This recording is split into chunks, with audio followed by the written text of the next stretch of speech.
You know it's an election year when the 81-year-old American president, very much in the old dog category, is being taught new tricks. In this case, by taking to TikTok. Chiefs or Niners? Two great quarterbacks, hard to decide. But if I didn't say I was for the Eagles, then I'd be sleeping alone. My wife's a Philly girl. Game or commercials? Game. Game or halftime show? Game. Jason Kelsey or Travis Kelsey? Mama Kelsey. I understand she makes great chocolate chip cookies. Trump or Biden? Are you kidding?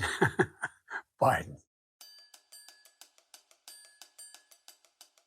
It's a desperate bid to appeal to younger voters, and it comes amid a backdrop of bad news for Joe Biden, after his memory and his mental faculties have been called into question.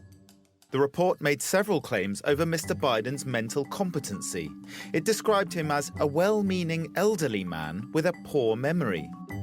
The president has come out all guns blazing. My memory is not good. My memory is fine. My memory, take a look at what I've done since I've become president. Age is a factor for both of the presidential frontrunners, 81-year-old Joe Biden and 77-year-old Donald Trump.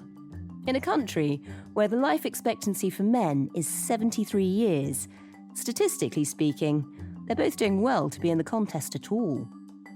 But while Trump's frequent gaffes only seem to endear him more to his followers, for Biden, patience is wearing thin. The polls show that an overwhelming majority of American voters think he's too old for the job. So is there a scenario where he could be replaced before November's election? You're listening to Stories of Our Times from The Times and The Sunday Times. I'm Manveen Rana. Today, Total Recall, how Joe Biden's memory affects the US election.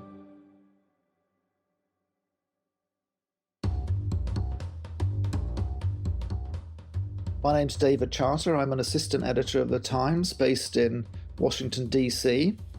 I've been here since 2018 and things are pretty chaotic at the moment. I thought it was going to get a lot quieter when Biden came in, but that's not been the case, actually. It does seem crazier than usual in the run-up to the election. How is that playing out for you? Normally, you know, when the American election gets close, you're on your toes waiting for an October surprise, which is both sides try and get some material to really sway the election just a few weeks before. We've had a February surprise with this special counsel report that basically said he would not be prosecuted for keeping secret documents at his home and office. This was a report that was done on behalf of the Justice Department to see whether charges should be brought against Joe Biden for his handling of classified documents, taking them to his home in Wilmington in Delaware. However, the sting in the tail was that there was a lot of detail about just how bad his memory was, and that this was in fact a factor in deciding that Biden could not be put before a jury because his memory was so bad that he wouldn't be able to answer all the questions that were put to him. Mr. Biden would likely present himself to a jury, as he did to us during our interview with him, as a sympathetic, well-meaning elderly man with a poor memory. The report found that during the special counsel's own interviews with Biden at the White House last autumn, he seemed strangely unable to recollect key dates like when he started his vice presidency and when he ended it, and even the date of his own son's death in 2015. What has the White House said in response to that? Biden was predictably furious, and he came out with an impromptu press conference where he was clearly quite emotional and very angry. There's even reference that I don't remember when my son died. How in the hell dare he raise that? Frankly, when I was asked the question, I thought to myself, it wasn't any of their damn business. He produced the rosary that Beau Biden had given him, which he keeps on him constantly, and said, of course, he would never forget the very moment that his son passed away. But during just the course of that press conference, when he was defending himself, he managed to make yet another mistake. So during this 10 minutes or so press conference where Biden was dealing with a very noisy and unruly press pack who was shouting questions over each other. He came back as he was leaving to answer a question about the Middle East. And during that answer, he described the actions of President el-Sisi of Egypt, only he said it was President el-Sisi of Mexico. Initially, the president of Mexico, el-Sisi, did not want to open up the gate to allow humanitarian material to get in. I talked to him. I convinced him to open the gate. And he just carried on, seemingly oblivious that he'd switched the countries. And David, I suppose, for some time now, people have been saying President Biden is, perhaps a little old for the job. To see it in a report in black and white suddenly makes it a very open matter for everybody to discuss. I mean, what has the response been from within Democrat ranks? You must be getting worried now. So publicly, almost every senior Democrat has been rallying around and attacking the special counsel who made this report because he is a registered Republican. But just recently, we've seen Hillary Clinton saying that she talks to people in the White House all the time and that they know it's an issue. They know it's an issue, but as I like to say, look, it's a legitimate issue. It's a legitimate issue for Trump, who's only 3 years younger, right? So it's an issue. But I have to say otherwise, that almost every senior Democrat in Congress and around the country has been talking about how they've still got a lot of faith in Biden. So that's the Democrats, broadly loyal, but there are some very serious questions being raised. The Republicans, I assume, are having a field day. Yes, Donald Trump, of course, no stranger to joining a pile-on or to leading one, has been emailing his supporters saying that Biden is clearly ill and in no fit state to serve again. Biden, he's terrible. Worst president in our history by worst president. He's the worst president. He's the most incompetent president. There have been some Republicans saying it's time for the cabinet to use the 25th Amendment of the Constitution. This is a provision brought in the 60s, which enables a majority of the cabinet and the vice president to basically turf out the president and say they can no longer carry out their duties. That is something, of course, that there's no sign of. Kamala Harris, the vice president, was unusually prominent, I would say, at the end of last week, insisting that Biden was, quotes, on top of it all.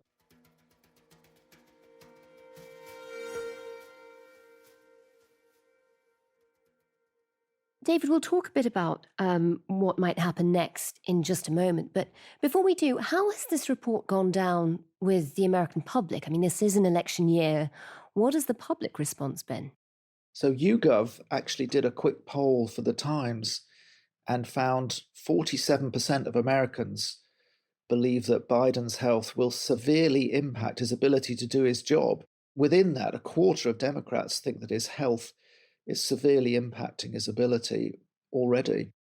And are people talking about his age in some of these polls? So we've had an ABC poll showing that almost 9 in 10 Americans believe Biden is too old to serve for a second term. So it's really been a terrible week for him. And just remind us, David, because it's not the first time we've heard these criticisms, just take us back and remind us of some of Joe Biden's gaffes that have caused people to worry about his age and whether he's really able to do the job. Joe Biden has a long reputation for making gaffes, and a lot of these over his career have sometimes been passed off as his trouble phrasing sentences because he had a childhood stutter. But there are clearly other moments that can't be passed off as due to the childhood stutter that he still occasionally suffers from. So we've seen, I was in Ireland for Biden's trip last April when he was in a pub just chatting to a few supporters, including a distant cousin who played in an Irish rugby team that beat New Zealand. Only Biden said that he was a great rugby player. He beat the hell out of the Black and Tans. Was a hell of a rugby player, and they beat the hell out of the Black and Tans. Oh, God, it was but it was when you were at a Soldier Field, wasn't it, the game? Chicago. This, of course, was the hated British police force in Ireland and not the All Blacks, which is what he meant to say, referring to New Zealand. And this has been a bit of a feature of Biden's speeches. I mean, he was at a speech last year where he was calling out for a woman in the audience or who he knew. Jackie, are you here? Where's Jackie? I didn't think she was going to be here.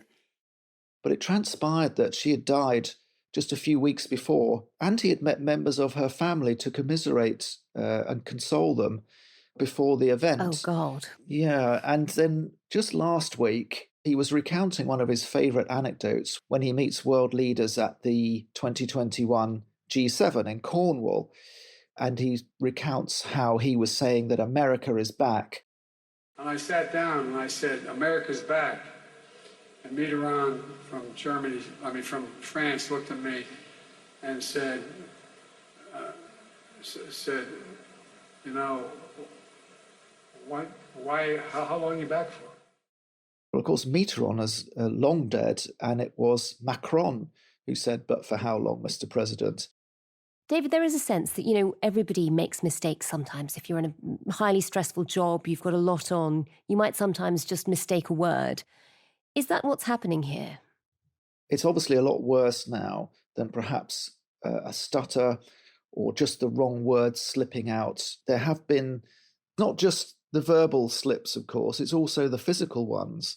There are lots of video clips now of him tripping on stairs, whether it's on Air Force One or just a little small flight of stairs to get on a stage to give a speech. In the interests of fairness, we should point out that his rival, Donald Trump, has made similar slips too. I mean, they are both very old candidates for president. Yes, Trump's slips are becoming much more frequent.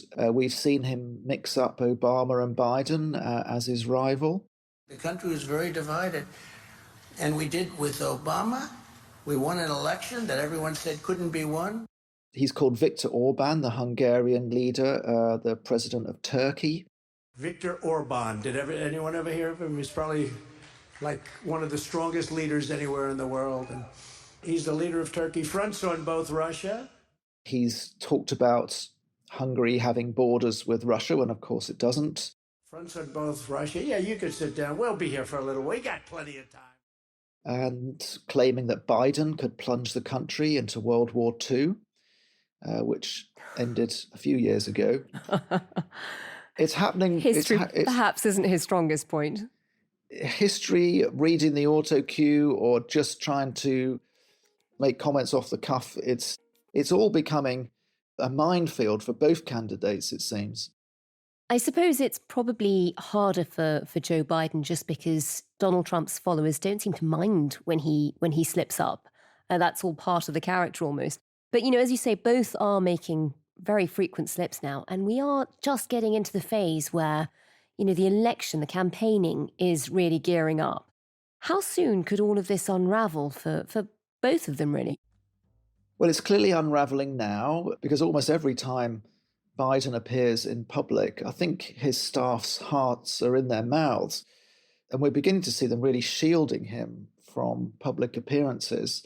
There's an annual opportunity to speak to millions of Americans in the pre-Super Bowl broadcast, which the White House passed up for the second year running this year. And it's just amazing that a president who's running in a tight race for re-election would decline to do a pretty soft interview, probably, just before the Super Bowl, just to joke around about Taylor Swift or something. And that must have one of the biggest audiences in America. It would easily exceed 20 million viewers. When they don't put the president up for a free hit like that, they're clearly worried about what he's going to say. Well, David, given the difficulties we're already starting to see, there are people who are starting to say within the Democrat camp that maybe they should be thinking about an alternative. I mean, just, is it too late for the Democrats to field a different candidate? It's almost too late now to put up someone else in the primary, contest. That's already started. Of course, there's going to be an election in every state in the coming weeks and months, but the paperwork has to be filed many weeks in advance so that the ballot papers can be printed with everyone's names on it. And we've just seen throughout last year how every major Democratic figure got behind Joe Biden and simply refused to jump in against him. In fact, it's kind of a taboo in the Democratic Party ever since Edward Kennedy took on the incumbent president, Jimmy Carter, in 1980. And they tore lumps out of each other. And it was one of the reasons cited for Carter losing that 1980 election to Ronald Reagan. That scarred the Democratic Party, and the incumbent president is given a free run, apart from a couple of token candidates who are running against him but are not picking up much support. If Biden was to drop out voluntarily, of course, he could free up his electors. So at the party conference in August in Chicago, they were free to back other candidates. That's very close to the election, really. Yes, it's not unprecedented, but it's very unusual. Back in 1968, Lyndon Johnson, the sitting president, who was expected to run again, surprised the party and the country on the last day of March in the election year by announcing that he actually wasn't going to run. The party ended up picking his vice president, who of course lost to Richard Nixon. But in this modern era, it's very difficult because of the way the party has structured things to really favour the incumbent president. So Biden will have, most likely, the overwhelming number of delegates who are pledged to vote for him from each state at the party conference. Now, it's not absolutely legally binding. They won't go to jail if they don't vote for him. There could be some sort of revolution if Biden is clearly ill but is refusing to stand down. But at the moment, he shows no sign of stepping back. You made the comparison with Lyndon Johnson. I suppose the difference is there were some very strong candidates who could step in at that point. Has Joe Biden almost prevented that from happening? I know you've written about him in the past as being very stubborn. Everything we know about Biden suggests that he really wants to run again. It took him 78 years to become president, and he's not giving it up lightly. In fact, there's only a small handful of figures who could meaningfully talk him out of it. And really it boils down to his wife, Jill Biden, and his sister, Valerie Biden Owens. Valerie, of course, goes all the way back to that first Senate campaign in 1972 when she was his campaign manager and has been involved in every one of his re-election and election campaigns since. And so those are the people who have the most sway over him. Although really, it comes down to Biden. We know that, for example, in 2016, just after his son Beau had died, he just informed everyone that he was in no fit state to mount a run in that year. But that was his own decision at the end, even though he consulted his family.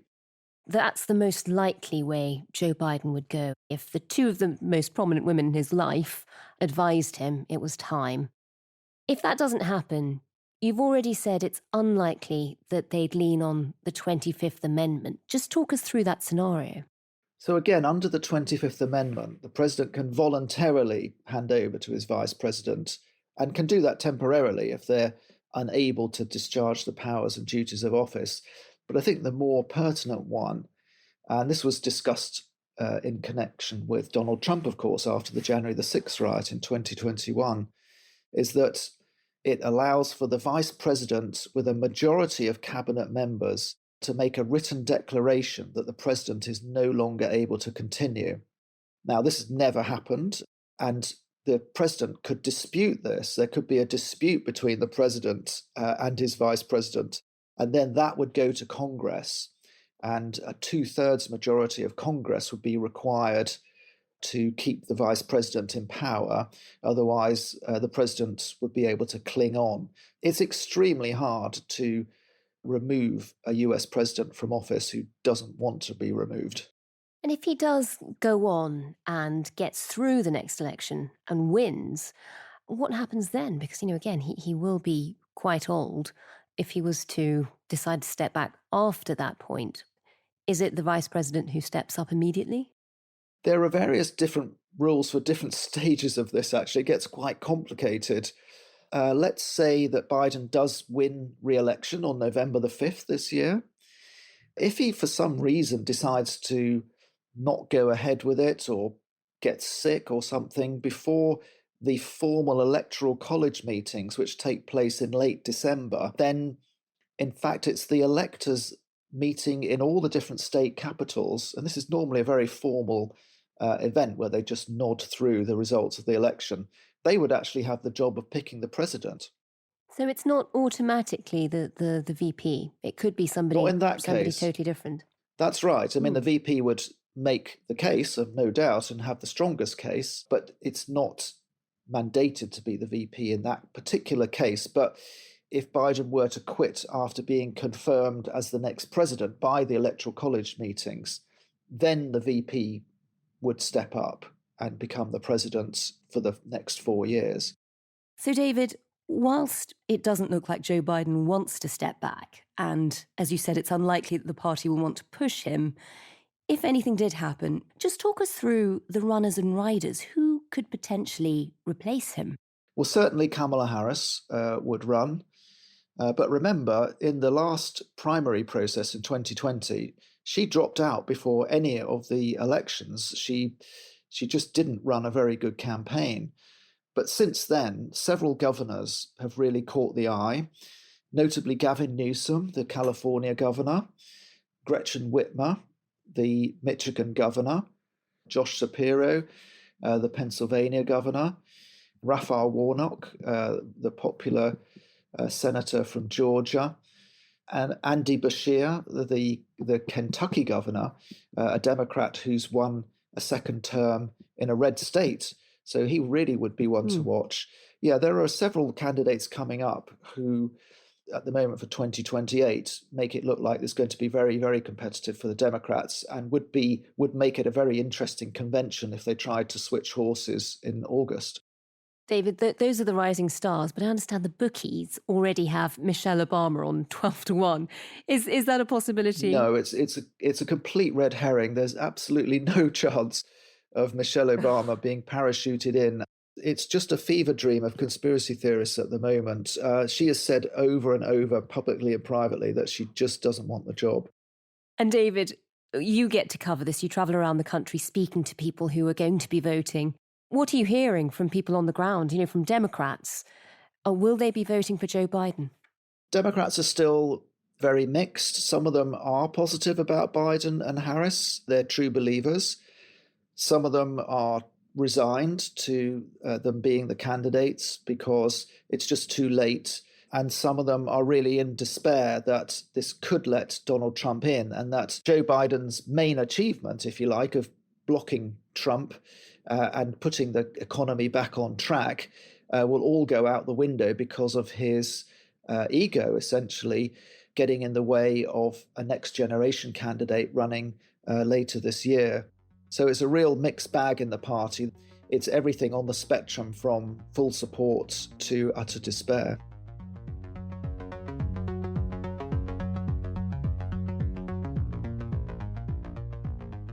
You've been listening to Stories of Our Times with me, Manveen Rana, and my guest, David Charter, Assistant Editor of The Times in America.